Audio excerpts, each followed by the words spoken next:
ఇంట్లో ఉన్న తమ్ముడు అన్నయ్య అంటల్లా, ఇంకా గడపవుతున్న వాడు ఎవడంటాడు? అవును కదా. కాబట్టి ఇది జరగని పని. నేను అంట ఇవాళ నేను ఇక్కడ ఉన్నా, నెక్స్ట్ గవర్నమెంట్ నాకు కన్ఫర్మ్ చేసేసారు, ఏమిటి నా పిండాకుడు శాతవాహన ట్రైన్లో బెర్తే కన్ఫర్మ్ అయితే అవ్వదు, వెయిటింగ్ లిస్ట్ ఉంటుంది. ఇది రాష్ట్ర ప్రభుత్వానికి సంబంధించిన విధానం. ఎవడికి వాడు మాట్లాడతానంటే మాట్లాడతా, దాన్నే ఉంది, అవ్వాలిగా, అవ్వదు. కాబట్టి కళ్యాణ్ బాబు ఆశించడంలో తప్పులేదు. 15 ఏళ్ళు ఎన్డీఏ గవర్నమెంట్ ఉంటుంది, ఎన్ని లోకలు ఉన్నా, ఎన్ని ఇబ్బందులు ఉన్నా, ఏ రకంగా ఉన్నా మేము ఉంటాం అన్నారే తప్ప ఇంకేమీ మాట్లాడలా. ఇప్పుడు అక్కడ సీఎంగా కళ్యాణ్ బాబు ఉండొచ్చు, లోకేష్ బాబు ఉండొచ్చు, ఎవరన్నా ఉండొచ్చు, ఎవరు ఊహించని విధంగా బ్రాహ్మణి వచ్చి సీఎం కూడా కావచ్చు, చెప్పలేం, మనం చెప్పలేం. కానీ యోగం ఉన్నవాళ్ళు మాత్రం ఒక్కరోజన్నా యడ్యూరప్పలాగా సీఎంగా ఉండొచ్చుగా. కాబట్టి ఇప్పుడు అంతవరకే మాట్లాడాలి, అంతవరకే మాట్లాడాడు, అంతే. మొన్న ఢిల్లీ సీఎం యొక్క ప్రమాణ స్వీకారానికి వెళ్తే ఎవరు హైలైట్ కాల, కళ్యాణ్ బాబే అయ్యాడు. ఎందుకు? ఎందుకు? మిగతా వాళ్ళు కాలేదే. కాబట్టి కొన్ని లెక్కలు ఉంటాయి, అర్థమైంది. ఇప్పుడు ఆయన చెప్పిందే, కళ్యాణ్ బాబుకి మోడీకి మధ్య ఉన్నటువంటి అనుబంధం ఏంటో ప్రతిసారి చాలా క్లారిటీగా చూపిస్తారు. చాలా క్లారిటీగా. నాకు తెక్క ఉంది కానీ దానికి లెక్క ఉంది అంటూ ఉంటాడు సినిమాలో ఆయన. అదే సినిమా పేరు కూడా తెలిసి చావదు, గబ్బర్ సింగ్. ఇప్పుడు ఆ విధంగా ఆ మనిషి ఆలోచన చక్కగా చెప్పాడు. ఇష్టం ఉన్నా లేకపోయినా మీరు మాతో కాపురం చేయాల్సిందే, అంతే. కానీ నెక్స్ట్ ఎవరు అది తెలియదు. కళ్యాణ్ బాబు ఎందుకు కాకూడదు చెప్పలేము. కాబట్టి ఏంటంటే కొంచెం 2027 దాకా ఈ రకమైనటువంటి మాటలు వస్తాయి, విధానాలు వస్తాయి, మీటింగ్లు అవుతాయి, ఎన్నో బయటపడతాయి. ఇప్పుడు ఎంతెందుకు నేను మొన్న చెప్పాను, 2 రోజుల్లో నాకు ఫోన్ ఎవరో ఈ ఫైబర్ నెట్కి సంబంధించిన ఒక మనిషి చైర్మన్ అయ్యాట. అంటే అంతకుముందే చైర్మన్ కాకముందే, రే ఇప్పుడు ఈ మనిషికి ఎంత పెద్ద పదవి ఉన్నా తన కడుపు మంట మాత్రం తొందరలో కక్కుతాడరా అన్న. నా కర్మ కొద్దీ 48 గంటల్లో మా వాడు ఫోన్ చేసి, గురుగారు అర్జెంటుగా టీవీ పెట్టండి అని అన్నాడు. నేను బయట ఉన్నాను రా, సరే నేను మీకు ఒక లింక్ పంపిస్తా చూడండి అన్నాడు. ఏమిటది? నేను చెప్పిందే జరిగింది. మాట్లాడట. ఎందుకని? పిలిచి ఇచ్చారు, కూర్చోబెట్టారుగా. మరి ఎందుకని మాట్లాడాడంటే సరే ఆయనకి తప్పుగా జరిగింది కాబట్టి అతను చెప్పడానికి. ఇలా చాలా మంది రారని గ్యారంటీ ఏంటి?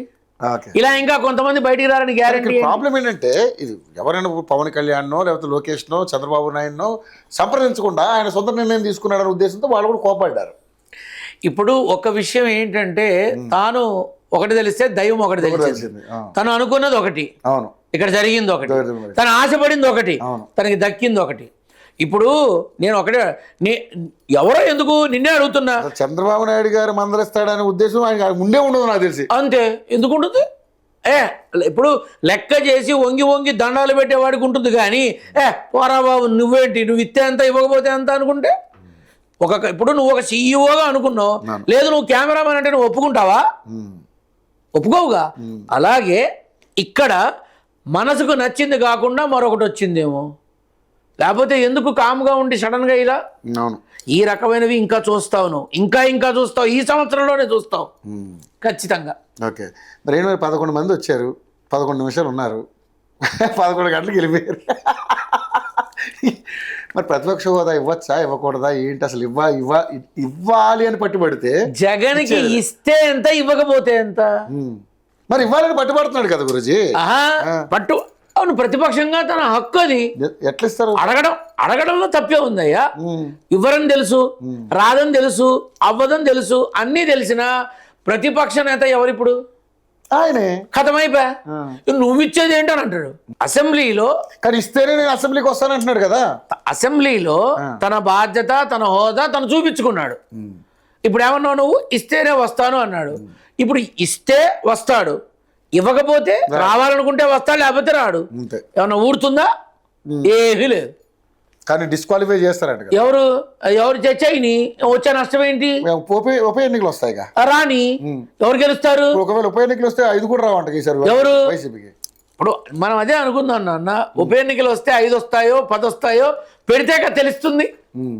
యోగం ఉన్నంతసేపు ఎవడైనా మోతం మోగుతూనే ఉంటుంది. ఆ యోగం అయిపోయిన తర్వాత నువ్వు నేను వాయించుకోవడం తప్ప ఎవడు మనం చూడడం. అంతేనా? ఖచ్చితంగా అంతే. యోగం ఉన్నంతసేపు ఎవరైనా మాట్లాడతారు. ఒక్కసారి అది కనుక పోయిందనుకో అప్పటిదాకా ఎగిరెగిరి పడ్డవాడు కూడా ఎక్కడ దాక్కోవచ్చు, మూల ఎక్కడ ఉందని వెతుక్కుంటారు. ఇది కూడా అంతే. పట్టించుకోవాల్సిన అవసరం నాన్న. జగన్ అక్కడ చూసావుగా 5 ఏళ్ల పరిపాలన. అది చూసి కూడా ప్రతిపక్ష హోదా ఇవ్వలేదు ఫీల్ అవుతాడా? ఫీల్ అవుతాడా? అంటే 5 ఏళ్ల పరిపాలనలో పోనీ ఏంటి అంత గొప్పగా జరిగిందని మీరు అనుకుంటున్నారా, లేదా జరగలేదని అనుకుంటున్నారా? అసలు ప్రభుత్వ పాలన ప్రాపర్గా జరుగుంటే మళ్ళీ వాళ్ళే వచ్చేవాళ్ళుగా.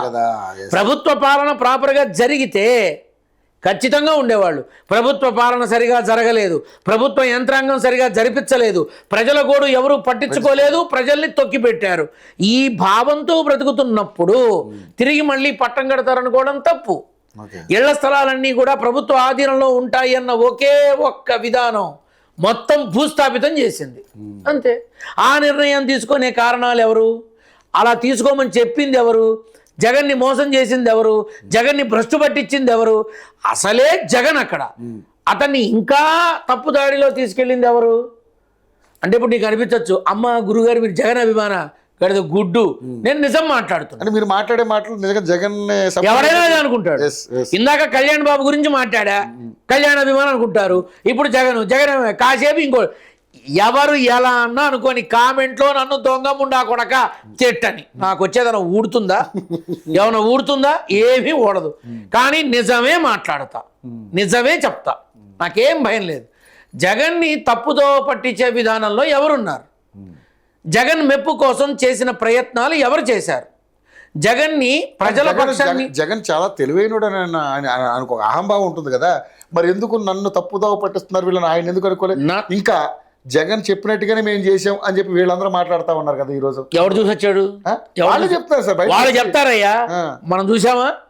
జగన్ అదే గెలిస్తే మమ్మల్ని తిట్టమన్నాడు కాబట్టి మేము తిట్టాం ఆ మాట అన్నారు. అదే గెలిస్తే మేము ఏం చెప్పామో అదే ఇవాళ నిజమైంది, మేమేం చెప్పామో ఆయనకి అదే నిజమైంది అంటారు.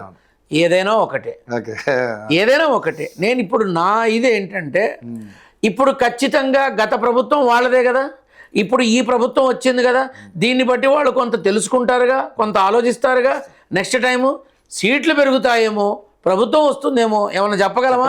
నీకు నేను గుర్తుంటే ఎలక్షన్స్ నోటిఫికేషన్ రాగానే నా దగ్గర రా, రిజల్ట్ ఇస్తా, గడచిన 5 సార్లుగా ఇచ్చినట్టుగా, నాకేం ప్రాబ్లం లేదు. కానీ కూటమి ప్రభుత్వం 15 ఏళ్ళు పరిపాలిస్తుంది అని అనడంలో తప్పు లేదు. కానీ సీఎంలు మాత్రం ఒకళ్ళే ఉంటారని మనం చెప్పలేము. ఉండరు అని నేను చెప్తున్నా నేరుగా, ఉండరు. ఖచ్చితంగా చాలా తేడాలు, చాలా మార్పులు 2027 మార్చి లోపల చూస్తాం. ఓకే, ఒకవేళ జమిలి వస్తే ముందే చూస్తాము. జమిలి ఇంకా చెప్పేదేముంది, అప్పుడు మరో కూటమి వస్తుంది ఏమో, అన్నా చెల్లెలు కలుస్తారేమో రాఖీ పండగ నాడు, చెప్పలేం కదా. షర్మిలకి మంత్రి అయ్యే యోగం ఉంది, అది ఎలా ఉంది తెలియదు, ఎలాగైనా రావచ్చు, చెప్పలేము. నాన్న రాజకీయంలో శాశ్వత శత్రువులు లేరు, శాశ్వత మిత్రులు లేరు. పచ్చి బూతులు, బండ బూతులు తిట్టారు స్టేడియంలో కూర్చొని టీడీపీ పార్టీ వాళ్ళు బీజేపీని, నరేంద్ర మోడీని. మరి ఇవాళ ఏం జరిగింది? అలాగే ఇవాళ అన్నా చెల్లెలు ఏదో అనుకున్నారు కదా అని ఆ జన్మాంతం అలానే ఉంటారనుకోవడం మన తప్పు. అందుకే నువ్వు ఇందాక అన్నావే గుర్రం ఎగరావచ్చని, ఎగరడం ఏమిటి, డ్యాన్స్ కూడా చేయొచ్చు. ఆల్రెడీ చూస్తున్నా ఫోన్లో ఏవో గుర్రాలు డ్యాన్సులు చేయడం, ఇక ఇప్పుడు బ్రేక్ డ్యాన్స్ కూడా చేస్తాయేమో. ఏదైనా జరగచ్చు నాన్న భగవంతుడి యొక్క దయతో. రైట్.